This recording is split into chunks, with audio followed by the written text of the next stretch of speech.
America, we got to get back to doing what's expected of us as free citizens in this democracy. That means being tolerant, being respectful, staying informed, and being engaged.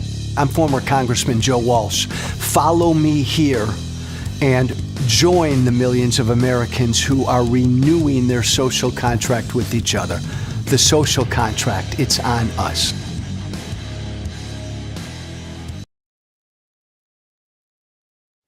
Hey, Joe Walsh, former Congressman Joe Walsh with you this Wednesday. Again, short week. Feels like a Tuesday to me. It kind of feels like a Thursday to me. It does not feel like a Wednesday to me. I hope your week is off to a good start this short week of yours. We are still only 2 days removed from Memorial Day, right? Honoring and thinking about and giving thanks to those men and women who sacrificed it all so that we can be here this Wednesday. Hey, this week I'm having a conversation with my Black activist on the south side of Chicago. We're not going to get into that today. We're going to devote most of Thursday's and Friday's show to that conversation about Black men, Black women, race, Blacks and the Democratic Party, Blacks and Trump. A fascinating conversation. I'm going to remind you all that the longer versions and the full version of that conversation is up on my Substack, Social Contract with JoeWalsh.substack.com. Check out all of that content. There it is, Keith. Thanks. And we'll get to that again on Thursday and Friday. But I got just this morning, I just got 4 things I got to get off of my chest. And I'm going to start here. And this is a reminder. Man, I do this almost every day. This is a daily reminder.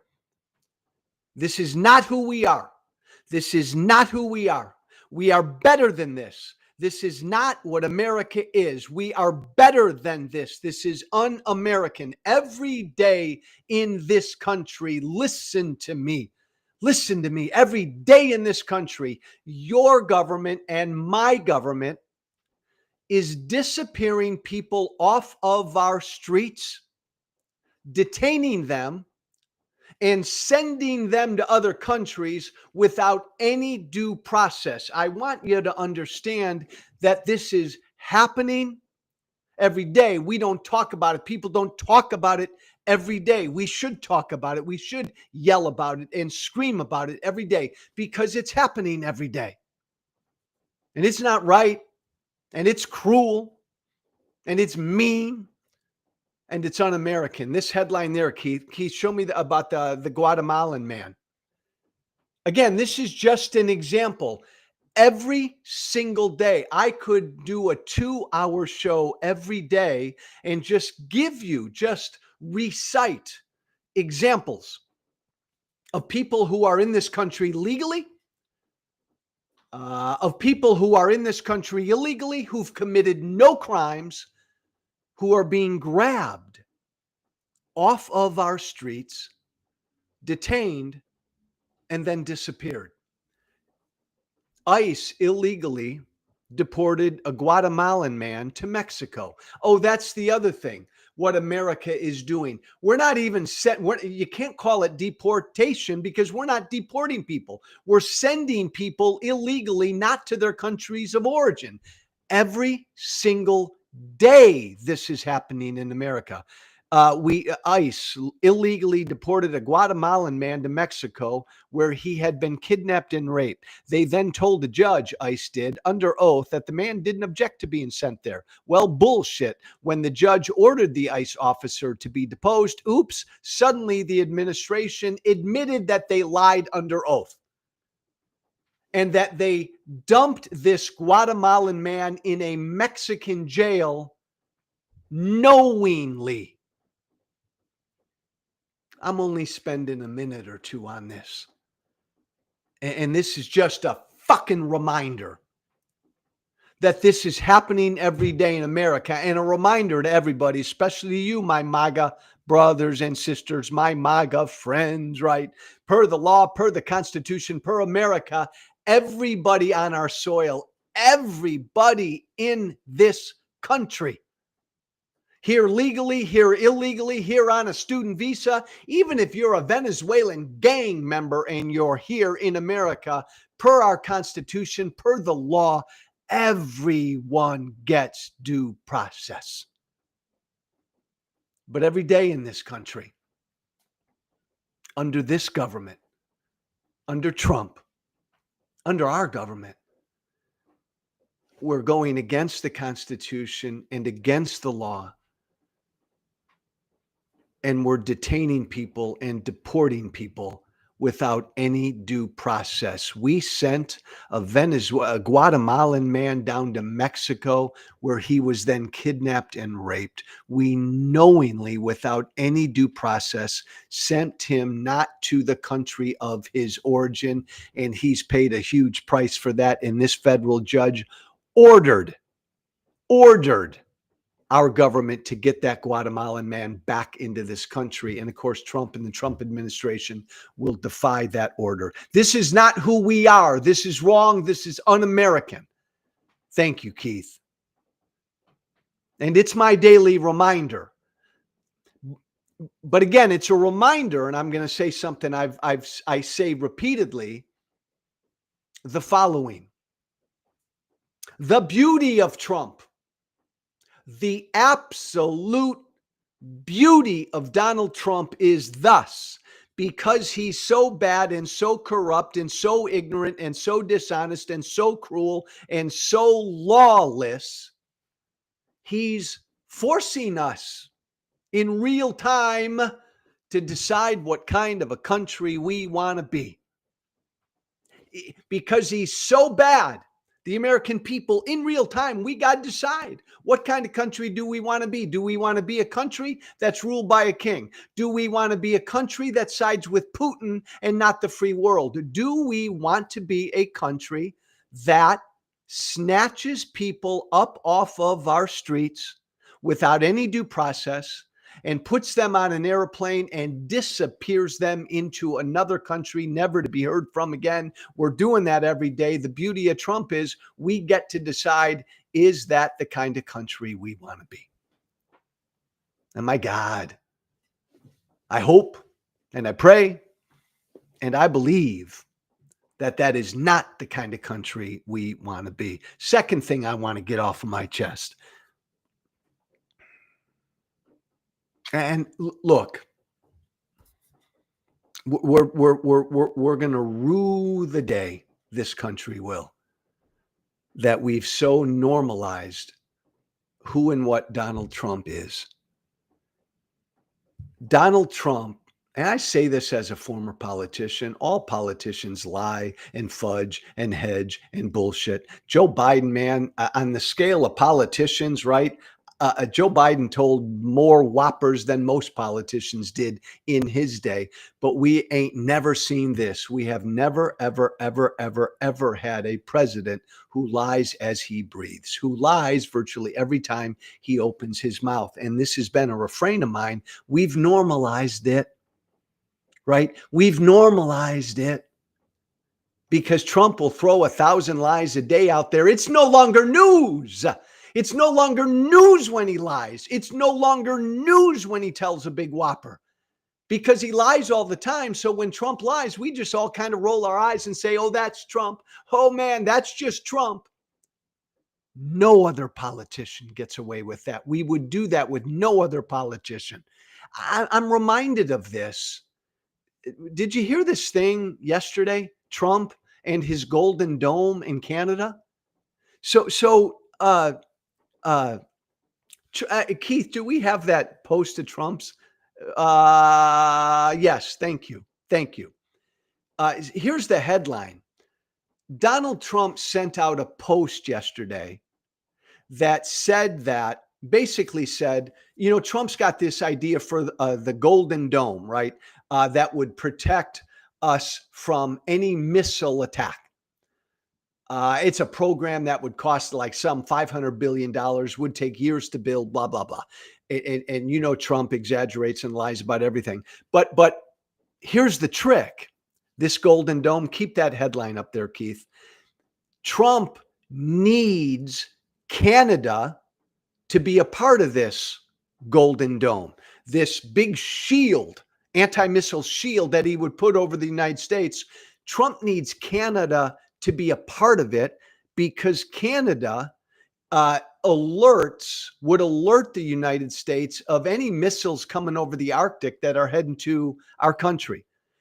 In fact, Canada right now pays for something like 20 or 30% of what's called the North Atlantic Aerospace Defense Command. So it's really, Canada plays a real big deal. So if some enemy, if Russia or somebody's throwing a missile at us and it's coming from the north across the Arctic, Canada alerts us. They're part of that Aerospace Command, Defense Command. So somebody told this to Trump, hey, Mr. President, you knucklehead, to do a Golden Dome, we need the cooperation of Canada. So upon learning this, because he's an utter idiot, Donald Trump tweets yesterday that, you know what?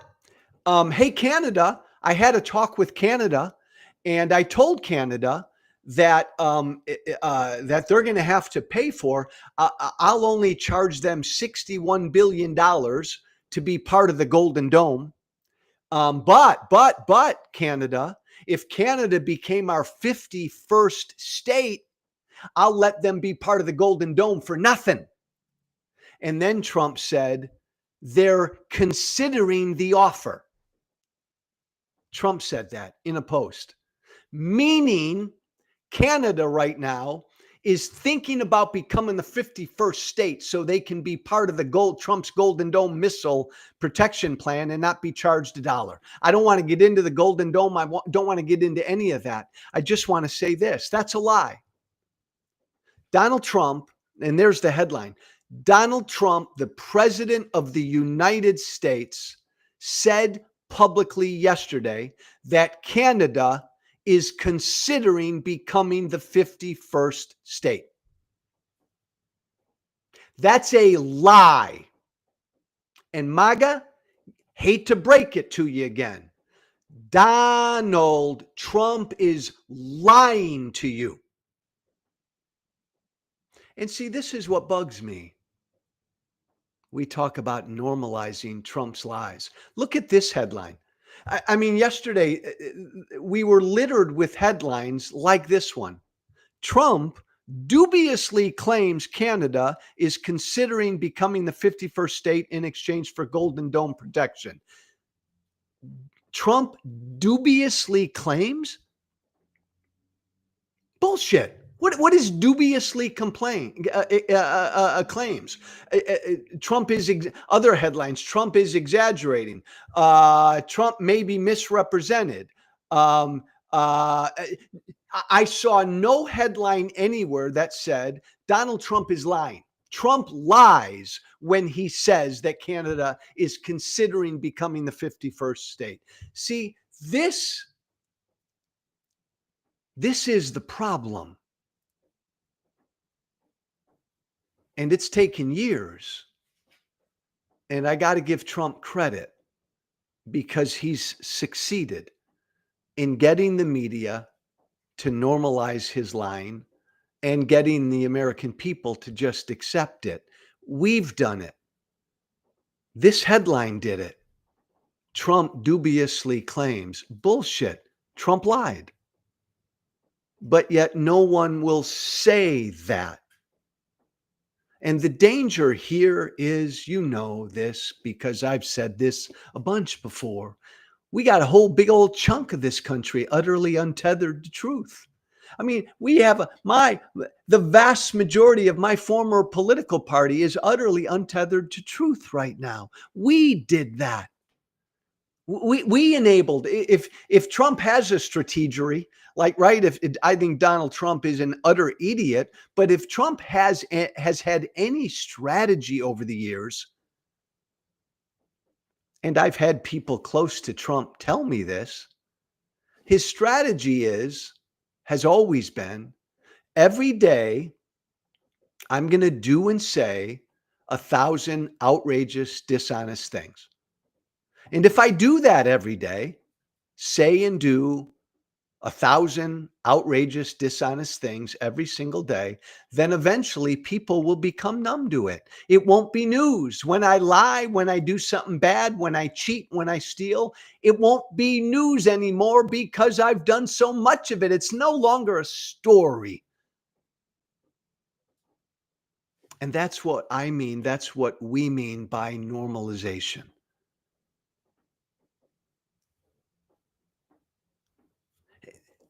Donald Trump looked at his supporters yesterday, every one of them.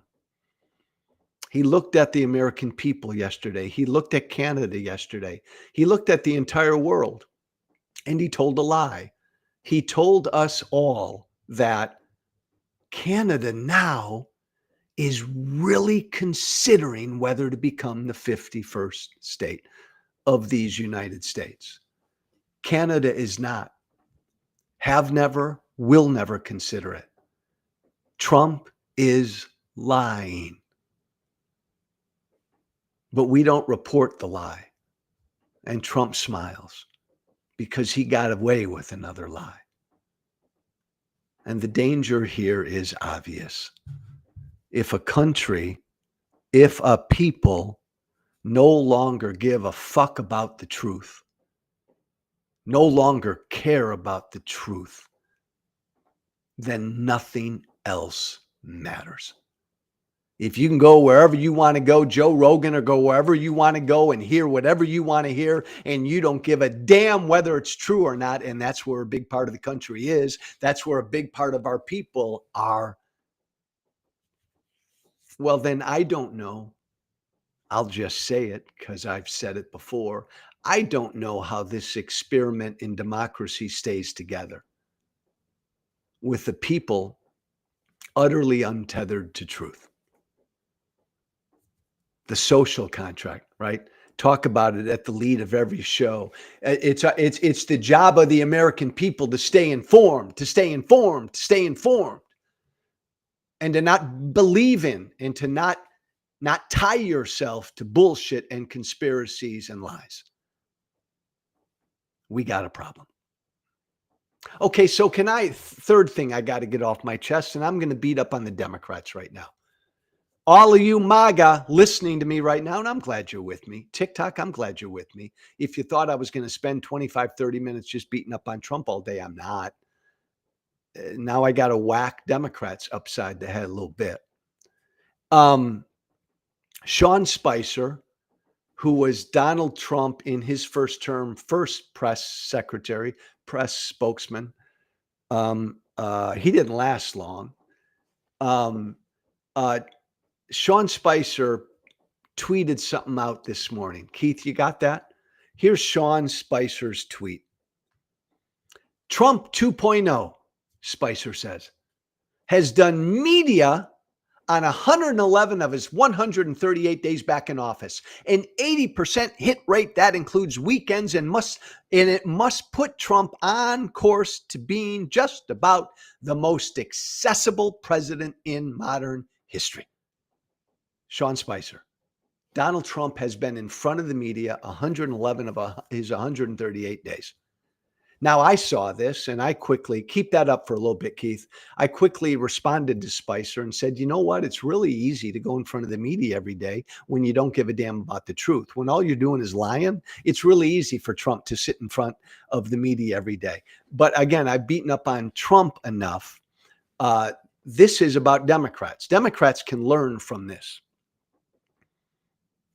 Donald Trump, Democrats, has been in front of the media 111 of his 138 days in office. And I'm here to tell you, Democrats, that's the antithesis of Joe Biden. I'm here to tell you, Democrats, that's kind of the antithesis of you, Democratic Party. You, a party that kind of stays away from the media, doesn't go on podcasts, doesn't go on alternative or independent media where you don't exactly know where the host stands, and you're afraid to take questions from somebody who might not agree with you, and you're afraid to go on MSNBC every day where you know the host will love you. Look, there's a lesson here, Democrats. And I'm putting to the side for a moment the fact that Donald Trump lies as he breathes. He's a bullshitter. He's a horrible human being. He's a demagogue. The point here is Spicer said access. Trump is the most accessible president in modern history. Democrats, that's what you need to learn. You need to go look up what that word accessible means. Joe Biden was the worst case of this, clearly, because Biden was 150 years old and Biden didn't want to get in front of people and all the rest, and they kept Biden away from people. But in general, this has been the Democratic Party's MO. And look, it's part of what, again, you know how I feel about Trump. It's part of why people voted for Trump, because Trump puts himself out there anywhere. And Democrats are too protected, and Democrats are too closeted, and Democrats are too over-consulted. Hey, right, we can all picture a Democratic candidate saying, hey, talking to their consultant or their advisor, hey, I was just invited to go on the Joe Rogan show. Should I do it? What the fuck? Yes, go on the Joe Rogan show and have at it with Joe Rogan. Oh, should I go on this Fox News show? I'm a Democrat. Should I go on and join Hannity? Hell yes. Like, Democrats ask their consultants and their advisors where they should go and be seen and be heard. And Democrats ask their consultants and their advisors, what should I say? Again, Trump doesn't give a damn what he says, because Trump doesn't have any shame and he doesn't tell the truth. But Democrats, you are the exact opposite of that, because you've been afraid to get into the public square. You've been afraid to go on podcast. You've been afraid to go into enemy media territory. Look, I campaigned every day for 90 days for Kamala Harris. Respected the hell out of her. But man, when she became the nominee, they made a real mistake that first month and a half. They made a decision to keep her out of the limelight, to keep her away from media, to keep her away from independent voices, to keep her away from podcasts. They made a decision to just have her deliver canned speeches at rallies. They protected her. And I said at the time, and I say now, that's a huge fucking mistake. Get her out there. Sit Kamala Harris down with Tucker Carlson. That whole brouhaha about the Joe Rogan show that Rogan wanted her on, I think a lot of it was bullshit, and I think Rogan was playing along because Rogan endorsed Trump, so he was already playing games. But man, the Kamala Harris campaign should have approached Rogan out of the gate. I want to come on. I'm the Democratic nominee. Americans want to see politicians who are unafraid and who engage and fight for what they believe in. Trump gives that impression. Democrats give the impression that they're afraid to do all of that. And I'm telling you, Democrats, if you continue down this road, no matter how bad Trump is, no matter how much you agree with me that MAGA and Trump is a threat to democracy and the rule of law, if you're afraid to go on the Joe Rogan show or you're afraid to get in front of a camera anywhere, you're going to lose. Because we live in, as I've always said, a populist era. People are pissed, and they want their candidates and their politicians to be real, not be politicians. The politician thing to do is to only go on friendly media. The real thing to do is to go anywhere and speak your truth. There's a lesson here, Democrats. Be more accessible. Don't lie like Trump. Don't bullshit like Trump. Don't be cruel like Trump. But damn it, put yourself out there and be accessible. Final thing I want to say this morning, and this, again, harping on Democrats, but this is more harping on old school Democrats. Rahm Emmanuel, remember? Former mayor of Chicago. He's out there a bunch. You see him everywhere. He's talking. He's opining. He's commenting. CNN, he's in, I think he's got a deal with the Washington Post. Rahm Emmanuel wants to run for president in 2028. That's obvious. That's clear. And Rahm Emmanuel has been saying some good stuff and some bad stuff. Again, the market, anybody can run, any Democrat can run for president, make your case, speak your truth. Let me know what you think. Rahm Emmanuel, again, put up that headline if you got it, Keith. Rahm Emmanuel wrote a piece today or a piece in the Journal a couple days ago. The Democratic Party's brand is toxic, Rahm Emmanuel said. The Democratic Party's brand is toxic. Amen, brother Emmanuel. I'm not a Democrat. And I agree wholeheartedly. The Democratic Party brand is toxic. Donald Trump's approval rating ain't real good right now. But you know what, Democrats? Your approval rating is like half of Trump's. Your brand is in the toilet. I completely agree with Rahm Emmanuel that the Democratic Party brand is toxic. I've been saying this for a long, long time, right? And I heard it during the campaign when regular Americans would tell me every day, Joe, I know Trump's an asshole, but the Democrats suck. They look down on me. They dismiss me. The Democratic Party has a real problem, a relatability problem, a listen to, a get along with, an understanding regular Americans problem. Their brand is toxic. Most Americans think Democrats are elite snobs who don't understand the shit I got to deal with every day. And you know what? Democrats, love you. Most Americans are right. So Rahm Emmanuel says this, the Democratic Party brand is toxic. He's right. He's right. He's not the only one saying it. But then Rahm Emmanuel says what Democrats need to do to fix their toxic brand is don't talk about all this cultural shit, all this woke shit, all this progressive shit. Talk about economic issues, bread and butter issues, kitchen table issues. Talk about jobs, wages, price of things, and all of that stuff that people care about. Well, there, I think Rahm Emmanuel's wrong. I think Rahm Emmanuel's dead wrong. Right? The Democratic Party brand is toxic. Rahm Emmanuel's answer is don't talk about gender. Don't talk about LGBTQ stuff. Talk about jobs. Talk about the price of eggs. Bullshit, respectfully, Rahm Emmanuel. Talk about both, Democrats.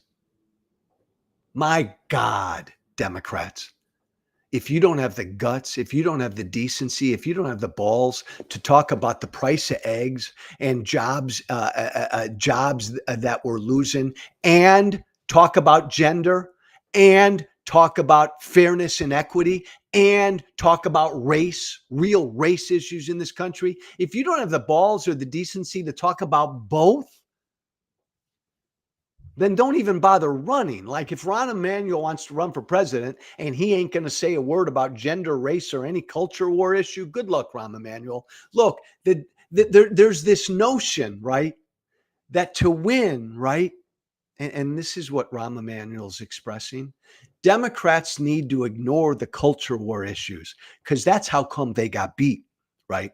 We talk too much about gender. Now, I utterly disagree. And I say this as a culture warrior, a culture war fighter from the right. In my old days, when I did right-wing talk radio, you know what we would do?